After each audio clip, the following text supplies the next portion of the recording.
Hello, hello, everyone. Welcome this Friday. Very excited here to have a very impactful chat about compensation. We have a rockstar panel here who I'll introduce in a moment. But as you get settled, please feel free to put your name, maybe your LinkedIn profile if you want to connect with other people in the chat, introduce yourself, where you're calling from.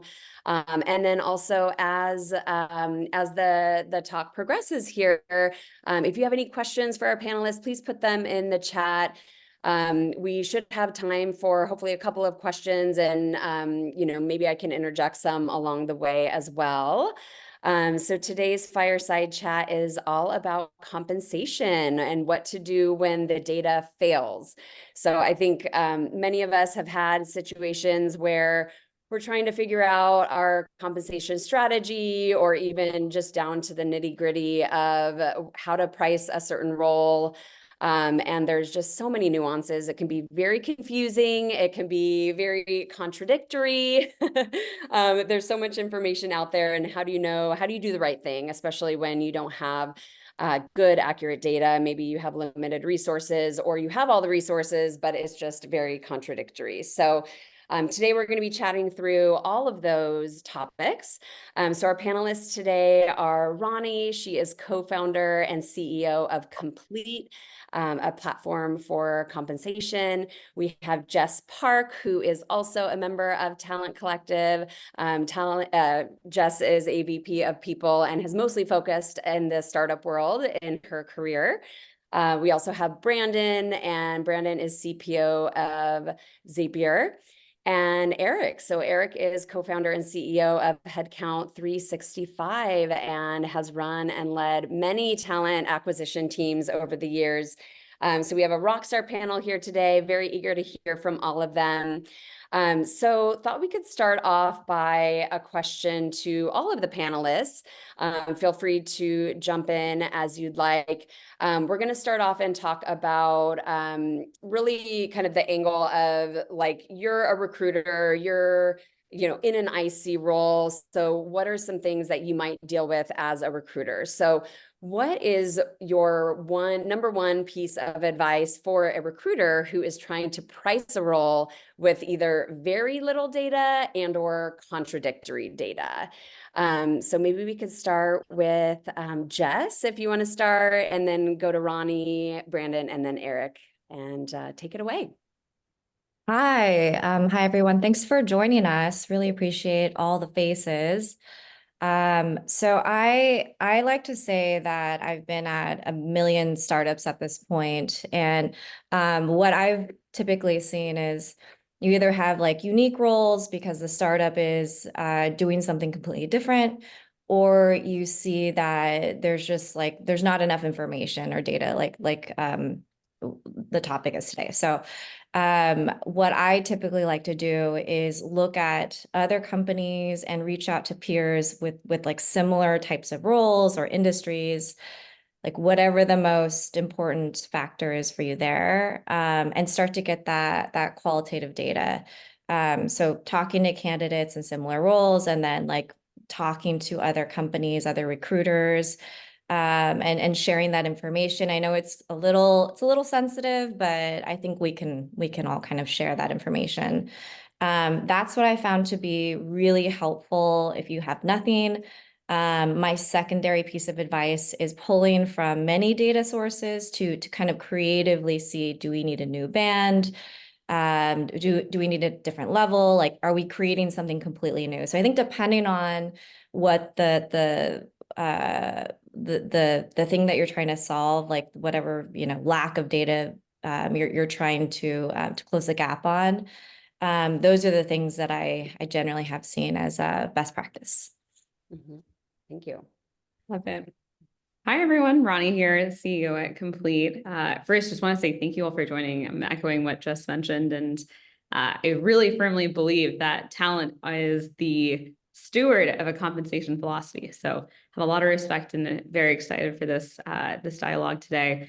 In terms of how I think I would navigate this, both for customers as well as recruiters that I've worked with in the past, typically when we see the most variability in compensation as it pertains to candidates is One, if they've been misleveled. And so you're looking at a really junior candidate and a really senior candidate, and they have two very contradictory sets of data around that. And so I like to, one, ask for what are their total comp expectations and actually use a candidate as a resource to you in that way. Because if they're working with an early stage startup that maybe has a more equity heavy comp philosophy, then, again, the data is going to skew one more time. So anchoring around TC expectations is one. And then second, I'd say is I always recommend looking at competing offer data, whether it's asking the candidate themselves or folks that you've previously hired into the role to get a better sense for, what are you competing with? And I think that tends to be the most anchoring question, at least when you get to the offer stage of the conversation.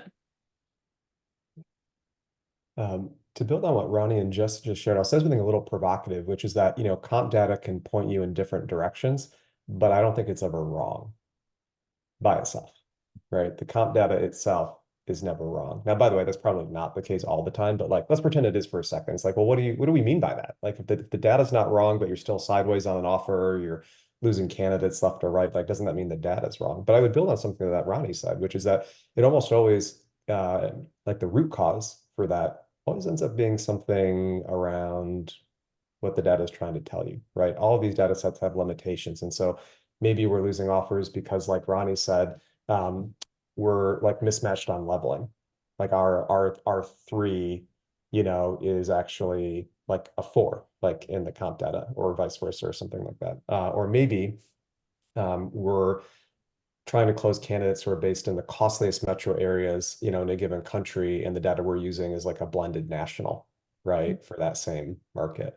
Or maybe the job profile's off, or maybe we're really small and the data that we have is for growth stage private companies or something like that. And so that's where I think that the number one thing I would offer on this particular question is getting really aligned with your leadership team on what's our philosophy here? Are we trying to do middle of the market? Are we trying to anchor on cash because our equity is really speculative right now? If you get there, then it gets much more straightforward to understand which data sets matter most, and also how to triangulate on things competing offer data, or even what you might hear from a external search partner that you might be working with. Great, thank you. The hard group to follow. Everybody's mentioning all the key points. I used to be a recruiter for a long time, and then grew to a leader by leveraging this kind of comp data to inform other people of what's going on. So I'll try to give it from that perspective. So Brandon made some good points with geo and top or mid-market in terms of pay structure. And for those of you who are familiar with the tech industry, Netflix is known for paying top of market. And so recruiter at Netflix pays more than recruiter at, say, Headcount 365. And then they're a later stage company, so their equity has less upside than maybe an earlier stage company. And so the same title can have different pay. Also, the scope of the role, this goes back to the leveling framework that Rani and Brandon were talking about, is you can have the same title, but it's a totally different job. And this becomes more apparent at the director level.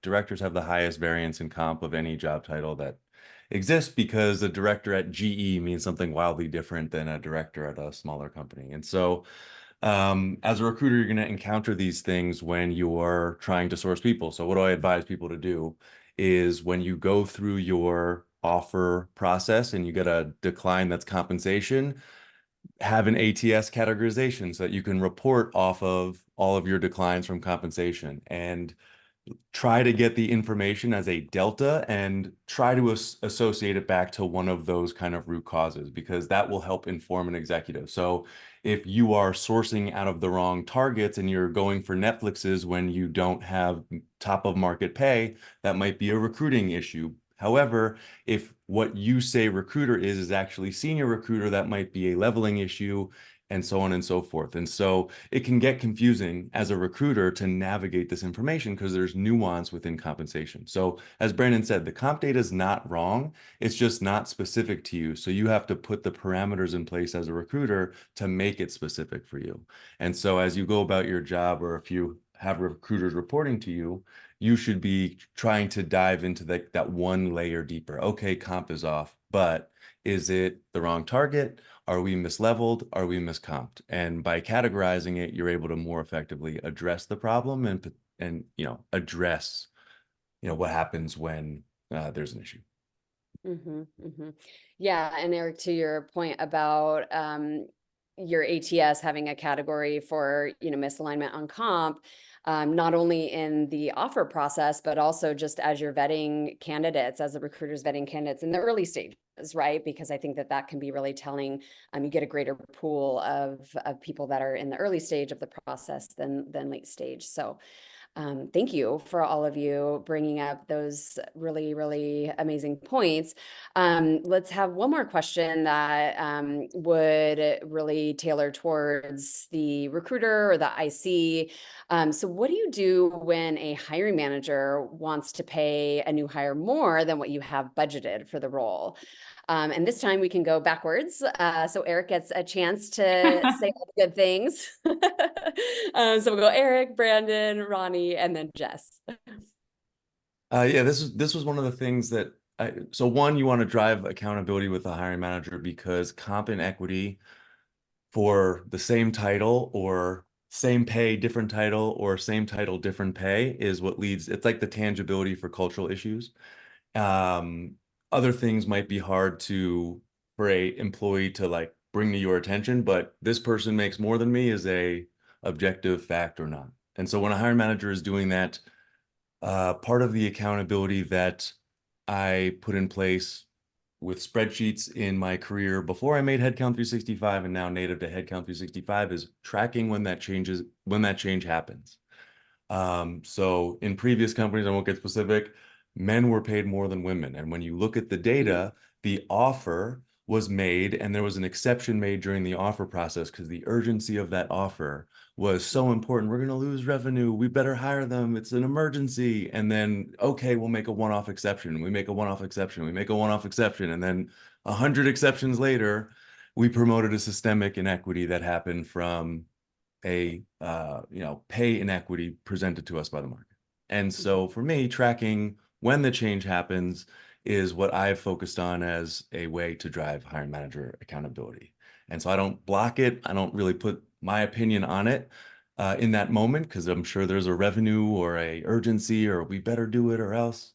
But I track what happens and I present it as a story in a QBR or another kind of executive meeting. Thank you.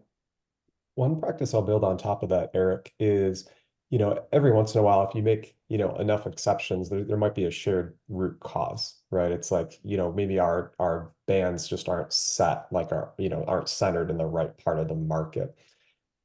And so building on what Eric said, kind of as soon as the team gets there, I think it's really important to have a commit with, your CFO, your finance leader, your leadership team, that if we find that, we've hired 10 folks into this exact same role in the company, the last 5 of which we've made exceptions for. We now understand there's a root cause. We believe we need to shift that band up a grade or whatever the case may be. You have to have a commit for management that if we did it for the first 5 and now we know it's like a systemic thing and we're changing our approach, we have to do it for the first 5 people we hired that didn't benefit from that. For all of the cultural and equity reasons that Eric mentioned. But yeah, what do you think, Rani? I wholeheartedly agree. I was actually jumping to a very similar place of how can we leverage that longitudinal data as a way of actually making a process change at the company. The only piece I'll add in there is, and I was smiling when you asked this question, Krista, because I have been this hiring manager, full transparency. You find the candidates you love and you really go to bat. So something that one of my recruiting partners did with me at one point, which I think is a great best practice, is get into the details. So what my recruiting partner had done was she pulled actually the other 3 folks on my team, as well as another corresponding team, worked with our HRBP to say, hey, these 3 folks are actually going to be comped lower than this candidate that we're about to bring in. Are you ready to say that so-and-so is actually more senior, has higher expectations than Brandon, who's currently your star performer? And it got me to sit back a little to think about, I don't know if that's the case. And so I think getting into the specifics, I don't know if you all work with your HR business partners at this point, but really having the specifics and the details and making it a very clear trade-off, I think is one way that you make sure that there are no systemic issues that are breeding behind the scenes as well. Mhm. What do you think, Jess? Yes, I agree. This is a very agreeable group, I think. So I agree. And I'll just add that I think what everyone is saying is basically like asking the questions and really understanding the why, because what I have seen and I am guilty of, I get really excited about a candidate as the recruiter. And so I'm like, no, like, but listen, they're great.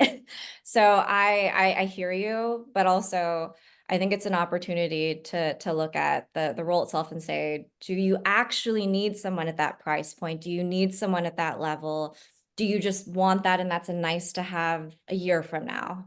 Or do we need someone in a year from now? And like, it'll take that long to get them up to speed, to onboard. And the more senior the role, of course, the longer it takes. Maybe it makes sense to do that now, make that decision. And then that way you have that person in place a year from now, if that's when you need them to be effective. So that's my suggestion, I guess, around really what do you do when the hiring manager is pushing for more? Mhm. And then you work with your finance team. It's always the Another answer. great point. And Ronnie, I've been that hiring manager too. I always want to pay people as much as I possibly can, but sometimes you have those guardrails on, right? Yeah, I think we all have, and Yeah. won't deny the emotions that come with that process too, right? Like you've invested so much to get someone to that stage in the process that everyone's trying to bat for them. So I get it. Exactly. Awesome. Well, thank you. Thank you all. And just for anyone who joined a few minutes late, feel free to introduce yourself in the chat and put in your LinkedIn profile. We'd all love to connect with each other. And then also as you're listening in, if you have any questions for the panelists, please feel free to put those in the chat and I'll keep an eye on that throughout the chat today. So now we're going to go a little bit more in a strategic direction and talk a little bit more high level leadership. And we'll go into some specific questions for each of the panelists. So this first question, Rani, is for you. So as we all know, these last couple of years have been really rough for many companies, especially startups who don't have a lot of cash because of the funding environment. It just has been so tough these last couple of years. So from your perspective, what have your customers been doing when they don't have the budget to make comp increases? You know, how do they get creative? How do people really digress from the typical norms that you would see out there? Yeah. If you all don't mind, I want to make this a little interactive. Oh, good. On a scale of 1 to 3, and I'm going to encourage all of you to just put a number in the chat, with 1 being, I don't understand our comp philosophy at all, or don't even know what comp philosophies are. 2 being, I know some of it, maybe not all of it. Please don't ask me about it on the spot. And 3 is, I fully understand my company's comp philosophy. Where would you say you are?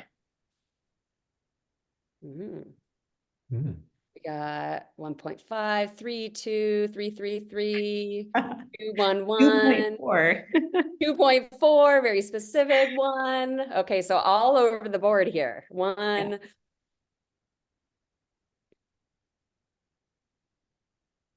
Yeah. Thank big you right. all for being honest about that too, because I think it's tough to, especially when you're in a startup, comp philosophies are often changing, right? The amount of cash you have, your options pool, these are all levers that are constantly in flux.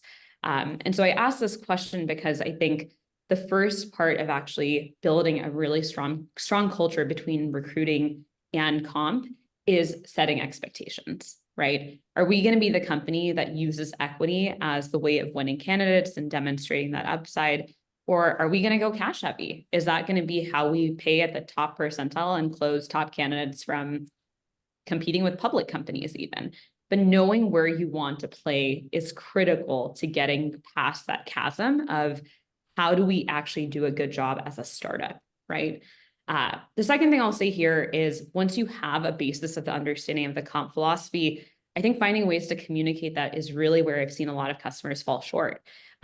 So, creating a culture of what are the pieces to emphasize from an education perspective of what incentives or even resources can we provide around how equity is structured, what's the upside, how do we think about it as a business, is really how I've seen recruiting kind of use their comp philosophy as a competitive advantage, right? So being able to see how those incentives are aligned, mapping that back to education and kind of building trust through that process.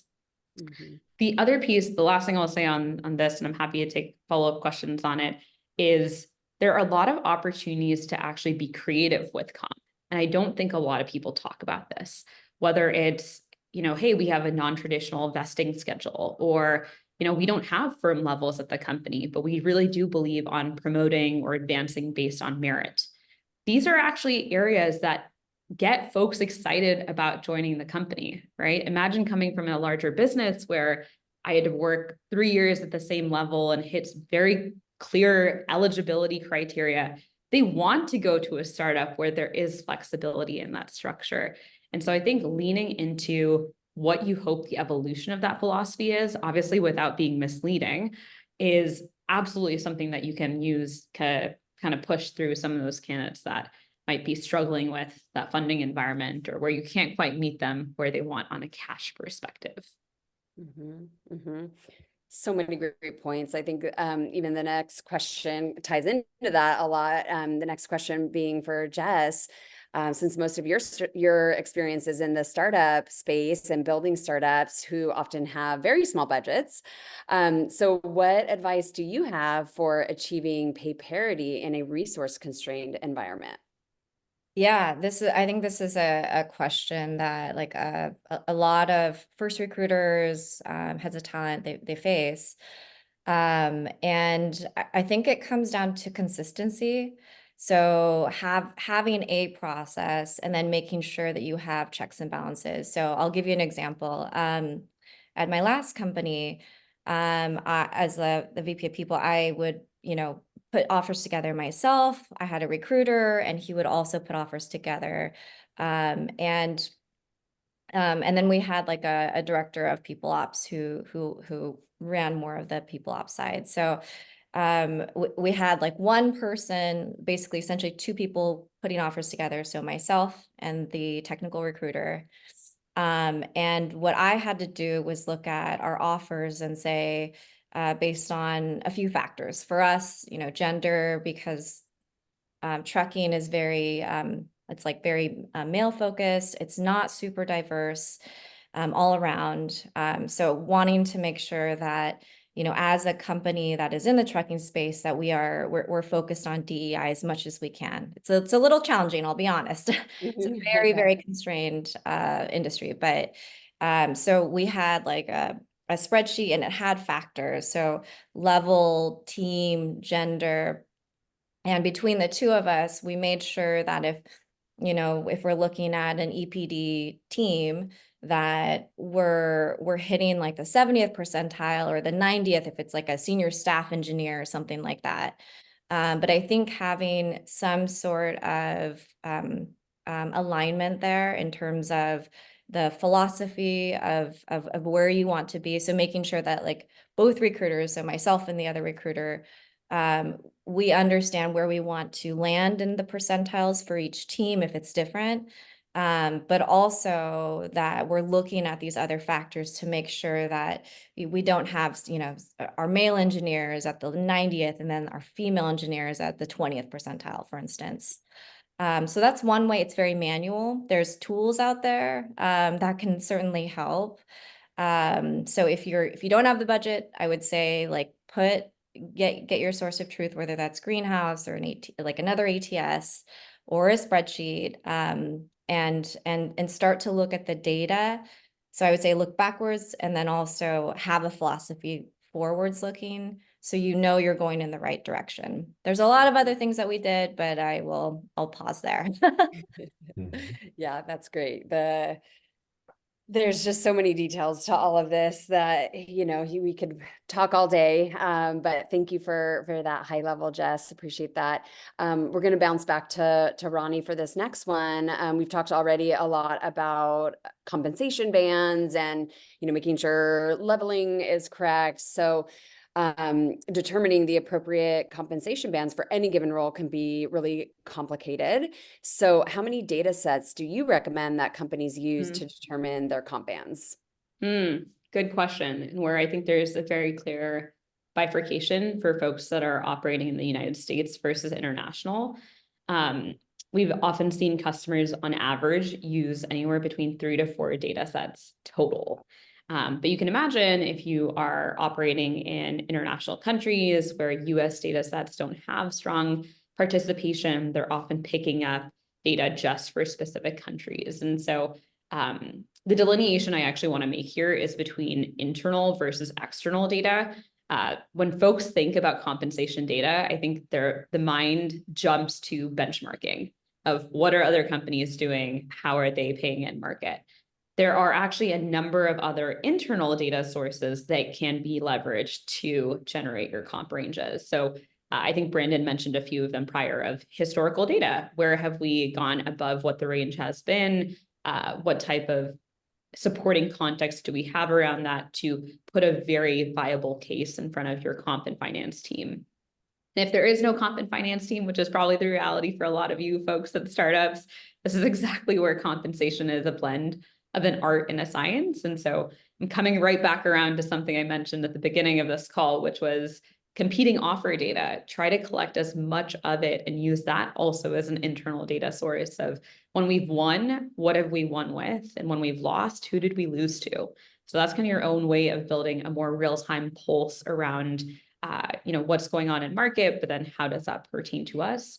And then other internal data that I'd highly recommend using is just doing a pulse with existing employees, even around what aspects of a compensation philosophy are well understood. So if there are areas where, you aren't quite sure how equity is landing with both candidates and employees, that's probably a great place to actually buy additional equity data if you feel like that's not something that you have a firm or you feel as grounded about, I should say. Mm-hmm. Yeah, the startup I was at, we tended to hire a lot of people who actually didn't come from tech or didn't come from other startups. So nobody understood equity. So I think that was definitely an area we probably could have improved. And maybe I'll go back and suggest that to the person who took over. So thank you for that, Rani. Really, really helpful. Yeah. We're going to go to Brandon next. So as a follow-up to Rani's question about which data sources to use and different data points, what if the data that you're collecting says something that you can't afford, and how do you handle that? Yeah.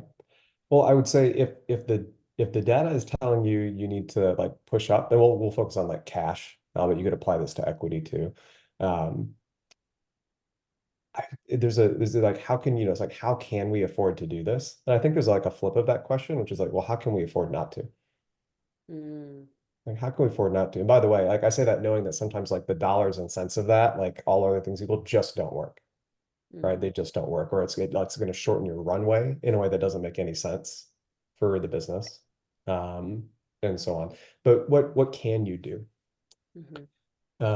This is a place where like I think if we have a philosophy and the data is telling us that like there's a gap between what we think we can afford and what it takes to live into that philosophy, the first thing you can do, you can check the philosophy. It's a good like management face to face, like do we really believe it? Like is this what it's going to take to get the talent and retain the talent we need in this organization? Let's presume the answer to that question is yes, like this is what we need to do. And then the question is, well, how do we fund it? And from that point of view, because we've thought about this a good bit at Zapier as well, like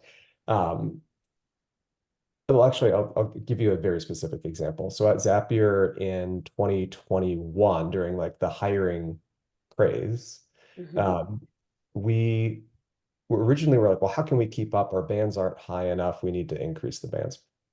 But we zoomed out even a little bit further and said, well, this is an interesting opportunity for us to actually like have a more well-defined talent strategy in general. And the North Star of the strategy that we developed was growing the talent density of the company, right? Zapier, the product is all about helping people and teams automate the tedium out of their jobs so that people do uniquely human things in their jobs, right? So even that itself, like the product basically like grows talent density, and that the productivity or effectiveness of an individual can go up if they're automating more of their work. So that's great, right? So we have this like North Star. And then we have to decide, well, how do we get started? And the first thing we did is we moved our pay bands up. We moved our pay bands up to from like basically the middle of the market to the 90th percentile of the market. And the reason we did that first is because we had a hunch that if we did that first, it's going to create a lot of healthy pressure in all of these other parts of the system. For example, we now can't hire as many people, right? We just, say we were, such and such profitability, like we just like shrank that a bunch, like in one fell swoop. It also means, well, we better really believe in the people that we have today, right? So starting with the executive team and directors and what have you, just started like really being thoughtful about, well, how do we know the difference between a high performer and a middling performer? How quickly can we move on folks that aren't able to rise to the occasion? How do we part ways in a human way, right? But it also quickly. Backfills, no longer automatic. Like neither me nor our CFO had to advocate for backfill calibration or backfill scrutiny. Every backfill comes to the exec table now, and we didn't have to ask for that. The exec team asked for that because that one change in the comp structure inspired all of these knock-on effects throughout a lot of these other talent practices. And so it's just an interesting case study, but it was costly. Like we had to really believe it. But the other thing I would say overall, just like back to the how can we afford it question, is like there have never been more and better ways to automate work, to give folks kind of automation or AI co-pilot so that they can do more. It can change your staffing ratios. Maybe instead of having to hire 4 BDRs, you can hire 2, for example. And if you even make a couple of those tweaks in staffing ratios, it will unlock, in most cases, all the budget you need to, do what you think you need to do with your comp philosophy. Can I So- add something to that, Krista? Oh, yeah, go ahead. Yeah. Really quickly, Brandon, you reminded me of a conversation we recently actually had with a customer around, we can't make as aggressive increases right now, even despite what market is saying, can we flex into equity? And the question we got back from their CEO was, if we had to run this comp strategy for the next 10 years in a row, where would this put our business? And when, from a pure modeling perspective, they would have to dilute their options pool threefold if they ever wanted to support a very aggressive equity structure. And so it brought a little bit more leverage to the conversation around why should we be paying at the 90th percentile, to your point? And second, how do we make a case around what that looks like from a financial efficiency perspective? So I really love that you called that out from both a quality of hire, but also a what does that look like from a cash perspective, which can be very hard to, when you see the numbers on paper, to fully accept at times too. Yeah, really great point. Thanks for that follow-up. So Eric, we're gonna shift over to you. So you've had a lot of experience building compensation plans over the years. And like many of us have had some wins and quote unquote failures. I don't think anything's really truly a failure. So maybe more of a learning experience along the way. So tell us what you've learned about building comp plans where there are many exceptions. You mentioned this a little bit earlier in the call. So tell us, what you've learned and how to move forward with something like that. Yeah, for sure. So for those interested, you could download like the base structure that I use for compensation on Unicorn Talent. I try to put all my materials there. Because I used to work internal to companies. I then launched 100 different companies on behalf of VC. And now I have my own company that focuses on where I think the gaps were in comp or recruiting or just headcount in general. And so I view it like, I make the chocolate chip cookie analogy. It's like, everyone knows what that is, but there's many different recipes and you consider a bunch of different things, even like the altitude you're baking, right? So for compensation, that base structure is generally what gets me to a place of like, okay, I have something that I know is compliant, and then I track variance to understand whether or not this is the right recipe for where I am. And in some cases, I've had to build from scratch using that plan and fix certain parts of it or not, and I get high exception, or in the world of compensation with profit sharing or bonus or equity, there's so many different things that are out of your control that make it kind of a like it's a living process. You don't make a comp framework and then it just exists. You have to iterate on it and make sure that you have the right data, right? So I built Headcount 365 to ingest HR data, show you the net new hires, show you the backfill data, and show you year after year what's going on with compensation and highlight discrepancies and highlight changes that might impact cultural inequity and try to be a little bit more proactive about compensation. And that is because the failures that I've had or the learning experiences, the opportunity to be better. I'll take the most common example in the startup world. Are there a bunch of, you can put in the chat if you'd like, but are there a bunch of startup folks here? Because I think I see equity in some of the questions, right? So equity is one of those things where that's what when I was building comp or executing comp, that's how much is one share worth? And even if you know the answer, there's what a investor paid when they funded the company. There's the fair market value or the 409A. There's what you think it might be. Like, I used to work for companies like Uber or Bird Scooters who would raise money and then immediately be worth so much more money than the last time. So they would try to forecast that. And then candidates would come back and say, well, no, I think it's worth X, Y, Z. And it's, how do you balance that information? So, when you're building a compensation plan, you try to focus on the basics. Salary by role type, salary by geo, midpoint progression from the aspect of like level changes. And what I introduced that was one of the bigger wins is something called nested leveling. So for every level, it has a entry, a mid, and a ready for promotion category, which means you can have salary variance in a given level, and you can explain to the different folks who might have the same title but different pay why they are there. And it allows you to challenge a manager who wants to go above band during the process or to the top end of the band. Like, you are saying that this is one of the top 20 or 30% on your team. Do you have enough confidence to say that? Are you sure you want to do that? And so in building the plan, it's, a structure. To me, the biggest learning is have a structure that allows you to track variance. Know the variances that you're going to track and use them as input for the changes that Brandon and Rani and Jess are advocating for, which is we've been overband every single time we've offered this role. Should we increase the comp band? Or there continues to be changes during the offer period. We either need training or, again, a comp change. And we're getting rejections for this amount of compensation or equity. We're not competing with our competition, whatever it is, grouping and aggregating and storytelling what's going on, both in the moment so that you can be protective against future situations, and you can look at the work that you've done and be retrospective in a way that prevents cultural inequity. Those are the two things that are what I encourage for everybody when they're first putting together a compensation philosophy, because if you never had experience doing it, it is a very complex beast, and there's a lot of different opinions, and variance is what tells you whether or not your recipe is working more than most other things, especially at the beginning. Mm-hmm. Yeah, there's a great question in the chat here that I'd love to address. And Brandon, I actually had this question in my head when you were talking about changing the percentile, what you've done at Zapier.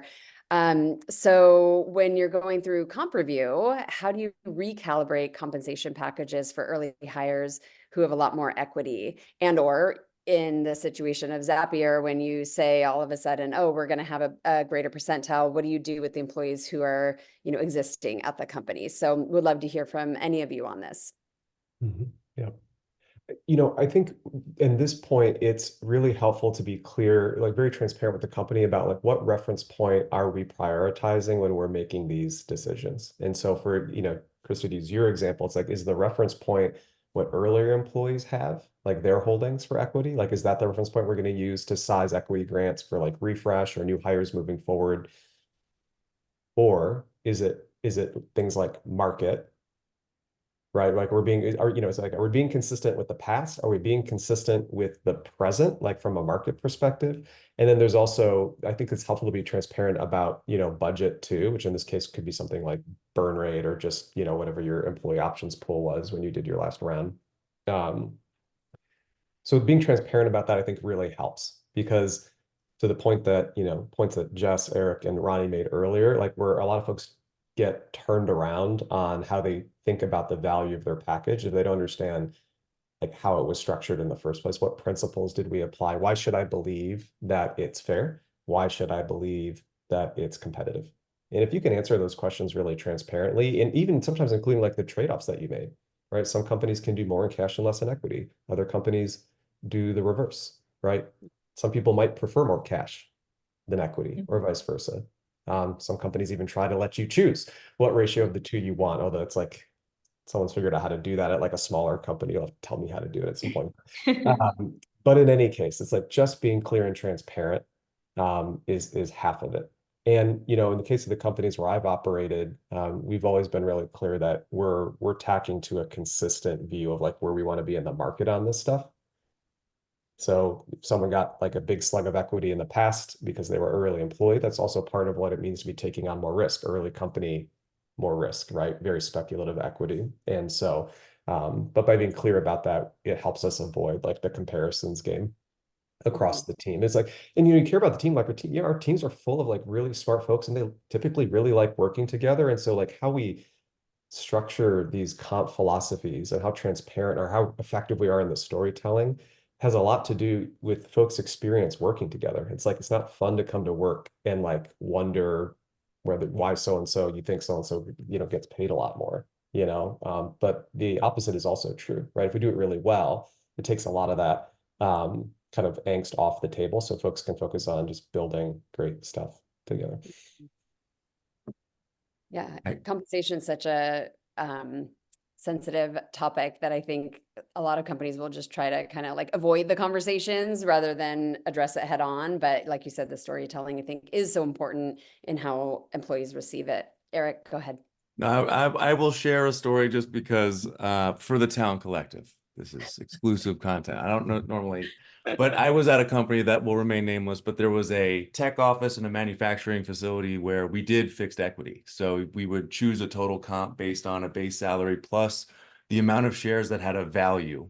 And companies decide whether or not a share value is the public company price, which is the easiest, or the price the investor paid, or the fair market value, or if you use stock options, it might be the delta in between the strike price and its current value. A lot of different ways to come up with that number, but we use that number to say you can pick your total compensation will be X, and your base salary can be high or low, and you just get the rest in equity, and you decide what you would like to pick.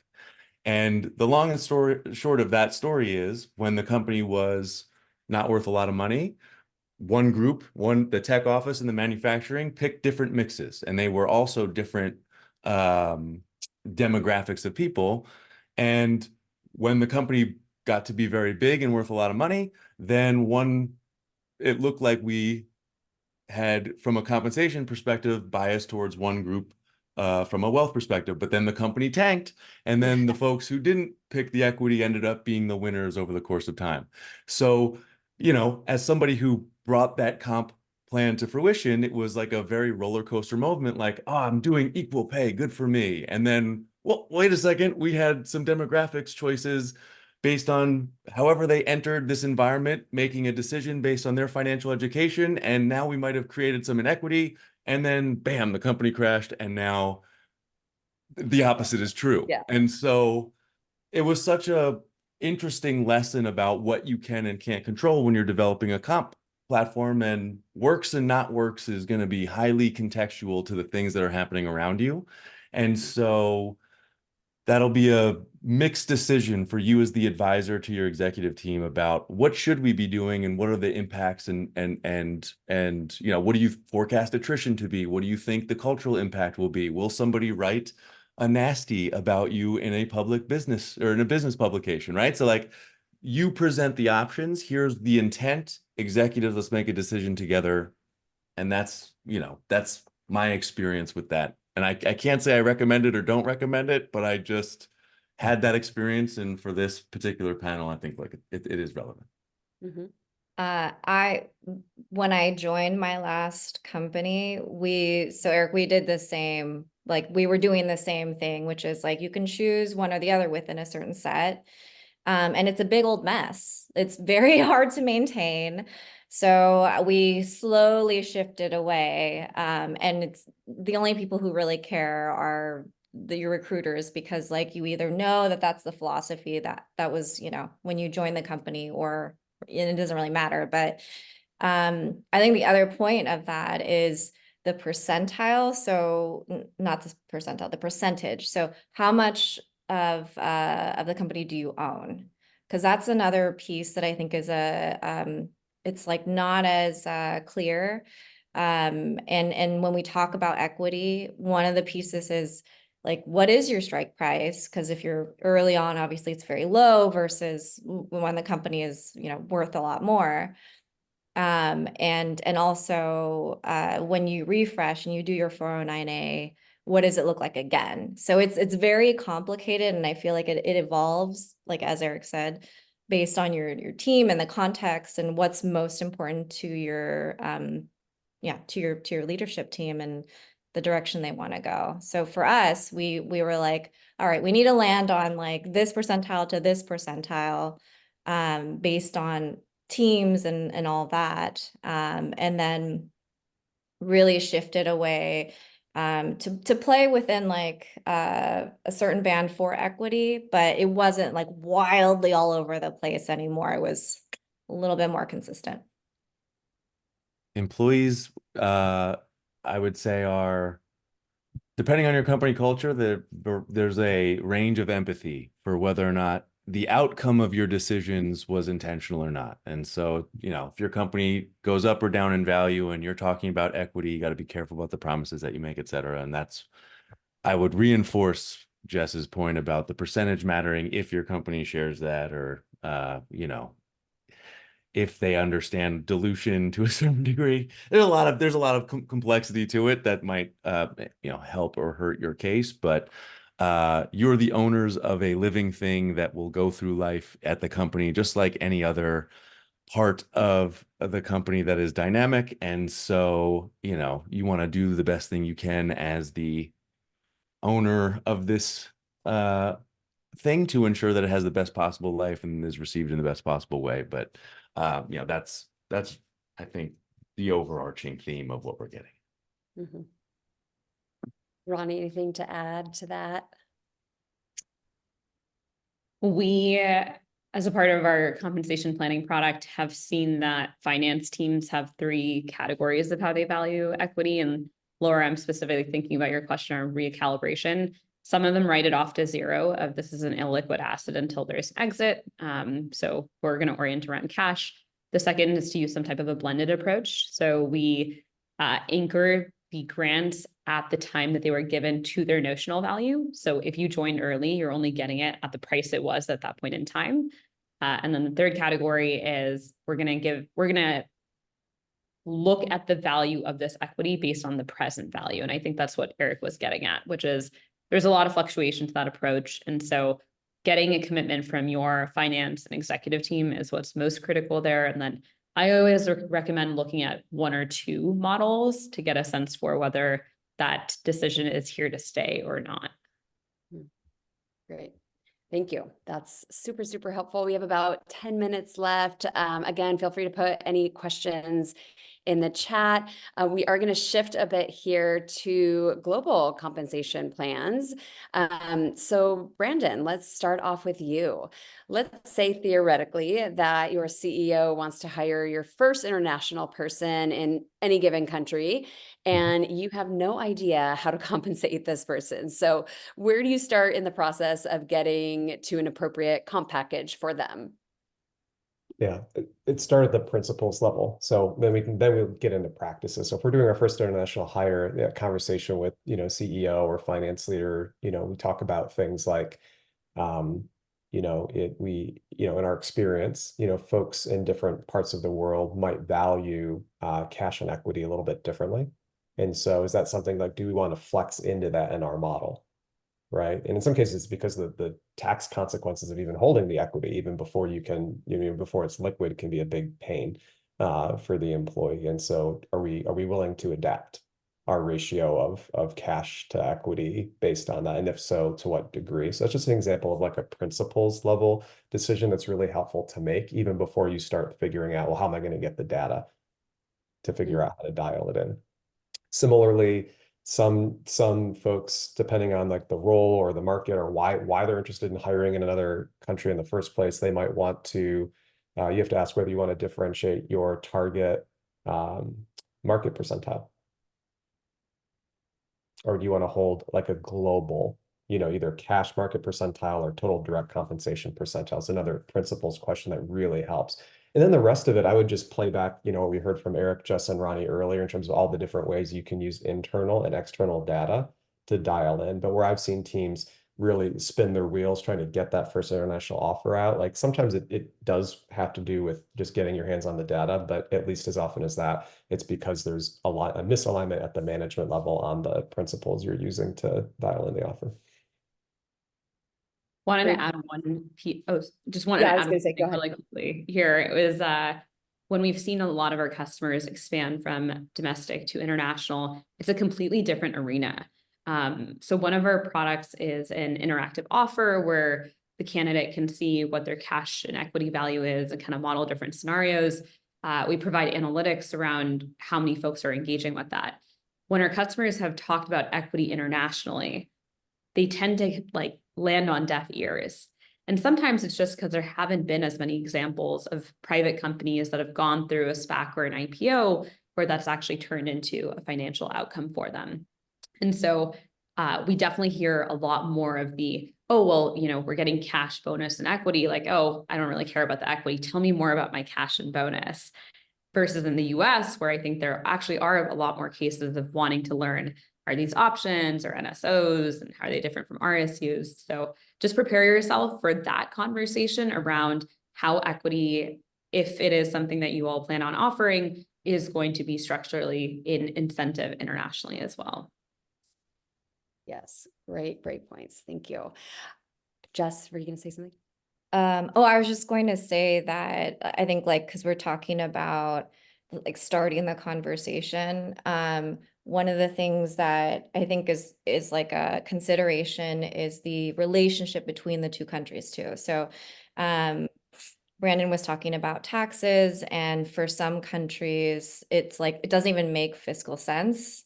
And so you kind of have to do that research to understand, yes, the labor is cheaper in a different market, but like in totality, when you look at all the costs, and especially if you need to pull in like an international tax person, and they're not cheap, then, what does that look like?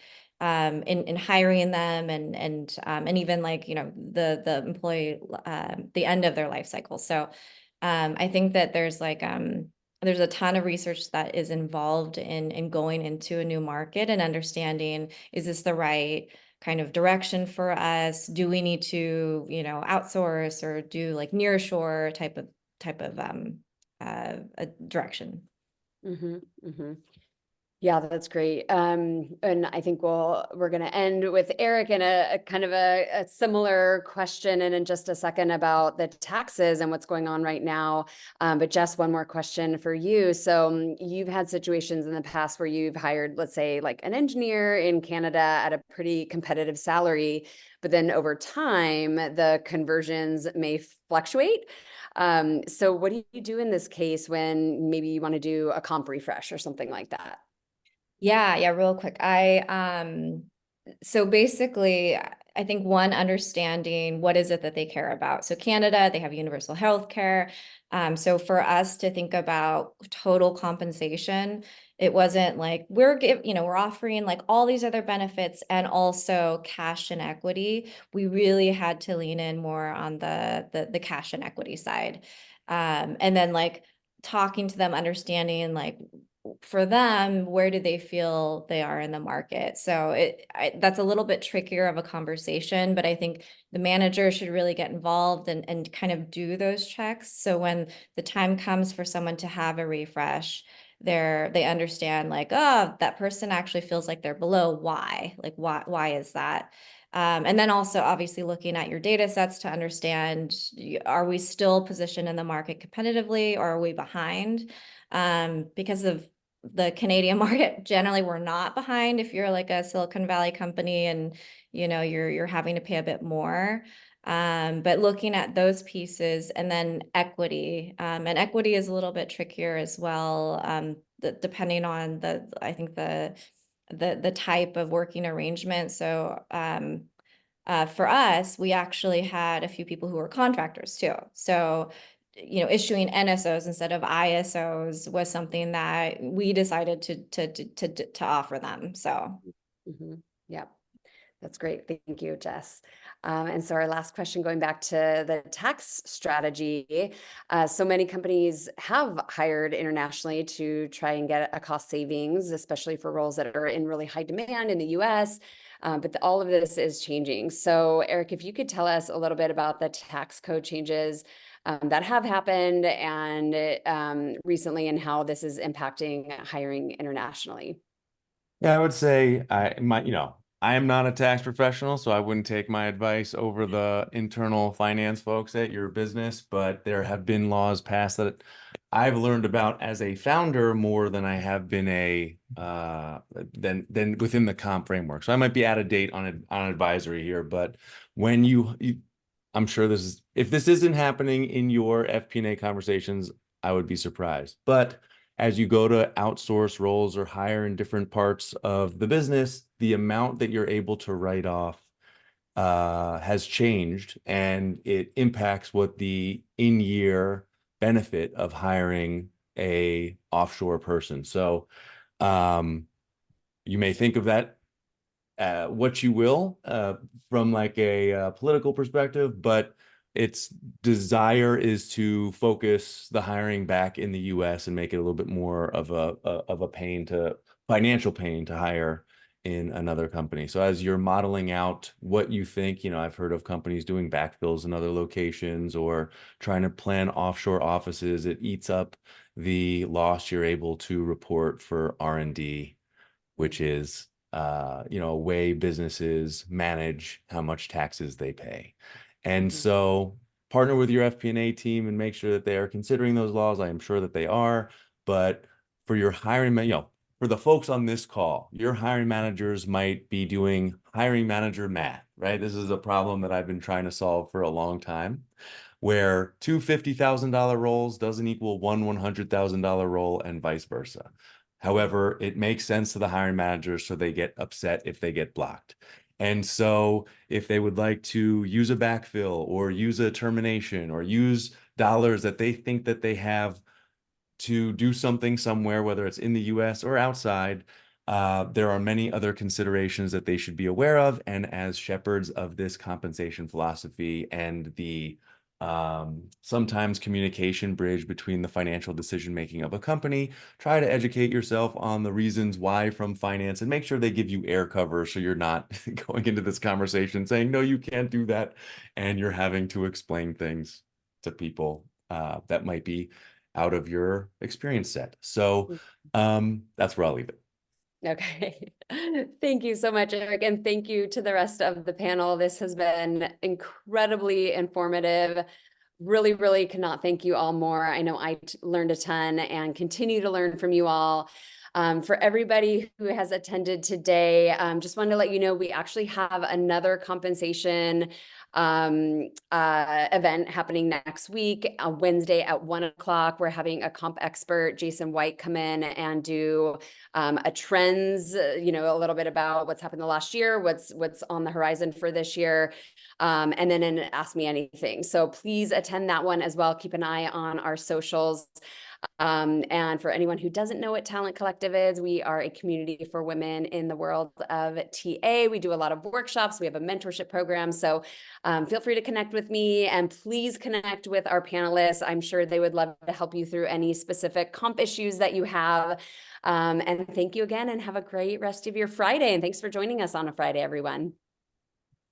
thank you. Bye. Bye all.